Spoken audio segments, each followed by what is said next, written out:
all about the traitorous King Charles and how he's completely abandoned Christianity and has jumped ship towards Islam. Now, during the course of this video, I'll explain why he's doing this and why it has to do with the preservation and the survival of the British monarchy due to the falling birth rates of Christians in the UK and the Muslims. And in order to stay in power, he's going to have to adopt Islam and get rid of the British monarchy, which is tied into the Church of England. That you can't have the two things at the same time. And so that's why we are going to see the Islamification of the British royal family. But let's get into the video. So, Buckingham Palace has confirmed that King Charles will not issue an Easter message this year.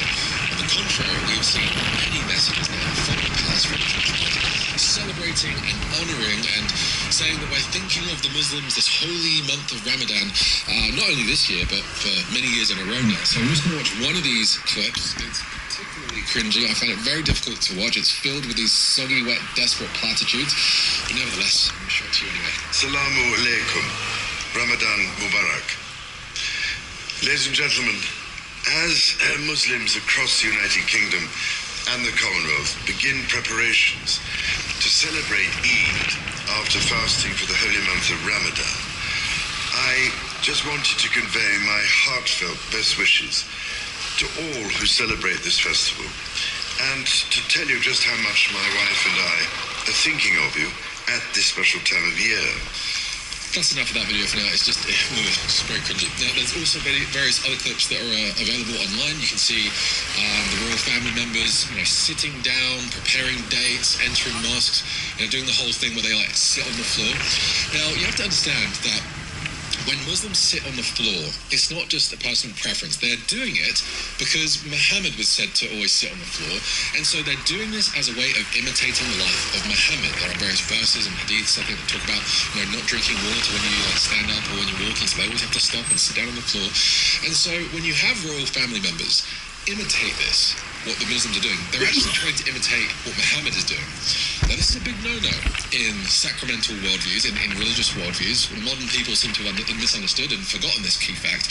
But the way you imitate things is the way you participate in them. And so if you are participating in the life of a different religion, in the life of the Muslims, and to imitate the life of Muhammad, you are participating in a different religion and therefore have cut your allegiance to your own faith, right? This is a big no-no amongst various religious groups, but it's particularly true within the Christian world, that you don't participate in the Hindu prayers, you don't participate in the Islamic festivals, you don't participate in doing, occult kind of practices or various yoga poses that are said to unlock certain spiritual channels and stuff. This is not what Christians do.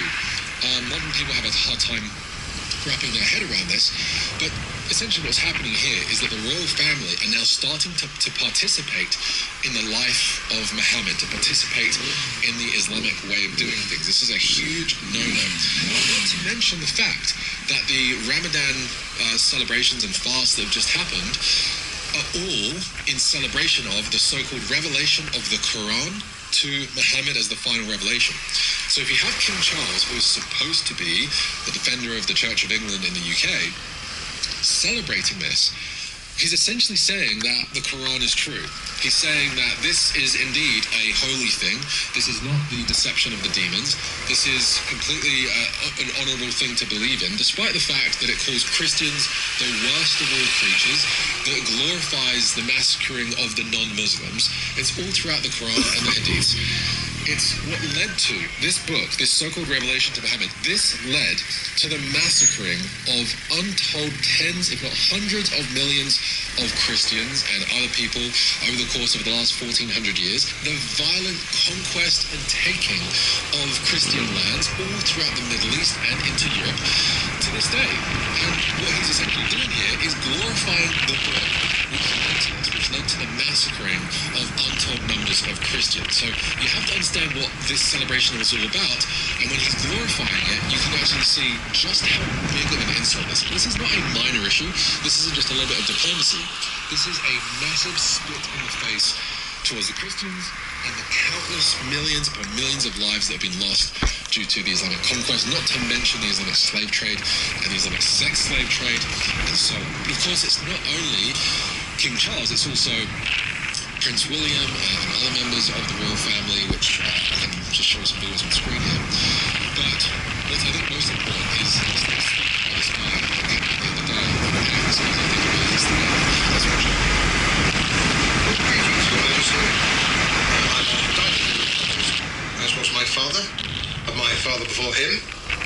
We've held your mother's commission, your grandfather's in military service, and we listened patiently to your support for Islam through Ramadan.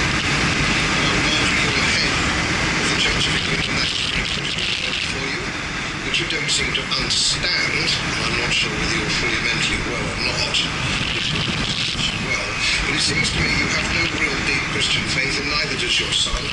Presumably you would have had to bring him up. This is a very important constitutional rule. And it now seems you're not going to give an Easter message, which I think confirms what many of the subjects have believed for some time. Have somehow embraced the Islam faith. And that's not a problem as far as I'm concerned. I'm a libertarian. No, that's a huge issue, and this is where libertarianism fails at a certain point. But anyway, let's watch. You must embrace whatever faith you think appropriate, but not as king. Not as king. You must abdicate, and I would suggest similarly that your son must not take the throne, because it seems to me you do not understand what your role seriously is. You're one of the richest men in the world, and you have a reputation, I couldn't possibly comment on it, of being one of the meanest. What I'm suggesting to you is that you abdicate and get gone. Get thee gone. You are of no use to